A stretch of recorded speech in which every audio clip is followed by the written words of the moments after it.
When I first saw a few stills from the movie, I thought that Tom Hardy was part of the cast. Why did you think that? Really? Well, It's kind of funny because your performance reminded me of Hardy in Bronson, if you can remember that, or even more of Eric Bana in Chopper. Yeah. Is it just me or just the moustache? Maybe it's a bit of that. I mean, Chopper was definitely a film I was a big fan of, and I think it's fair to say that I drew influence from those sorts of characters in Australian history, definitely. Look, I'll take those comparisons on as a compliment for sure. Big fans of both of those guys as actors, and those films in particular are certainly favourites of mine. So yeah, I don't think it's hard to see why you made that link.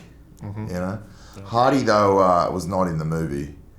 I hope you cleared that up for yourself. Okay, your characters don't actually belong to the usual type of the superhero with the unnatural forces.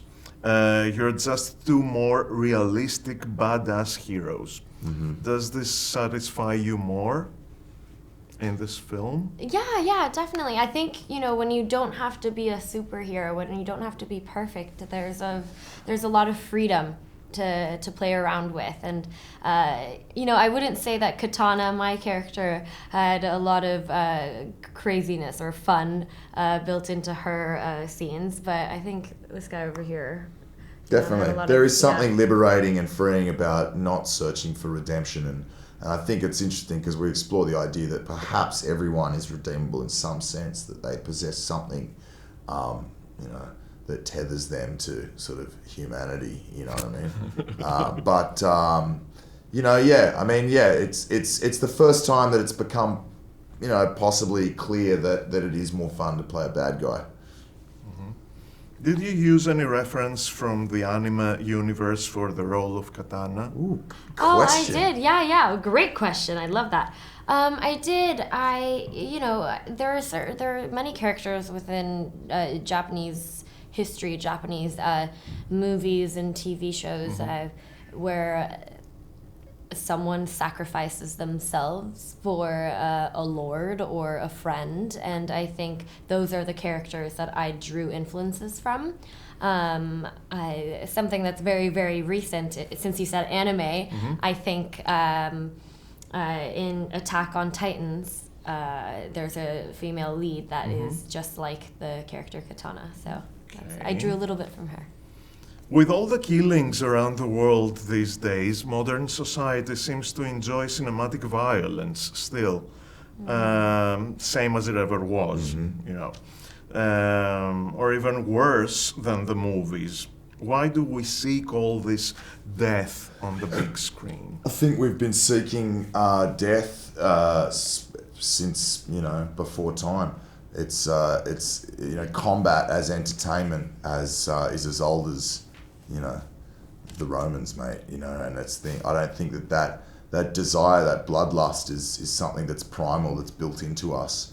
And so this is where it kind of gets icky when you start comparing entertainment with the influence or just trying to search for links between that and how it relates to the way people act in the real world. And I think they're very different things. They always will be, and it's important to maintain that. And I don't think cinema needs to become bland and G-rated to stop people doing horrible things to each other. If we could swap the director of this movie and put somebody like Guy Ritchie or Tarantino or whoever, who would you choose? I wouldn't. You know what? I wouldn't even entertain the idea. This is David's baby, and he's the only reason I got involved in the first place. So I don't think anyone could do as good a job as he did.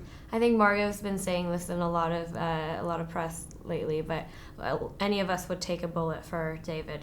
He's been so kind and such a rock throughout this. Like, we love him, so wouldn't trade him for anyone. No one. Okay. I want to assemble a task force of the most dangerous people on the planet.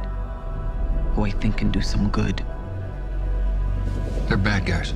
Exactly. And if anything goes wrong, we blame them. We have built-in deniability. What makes you think you can control them? Because getting people to act against their own self-interest is what I do for a living.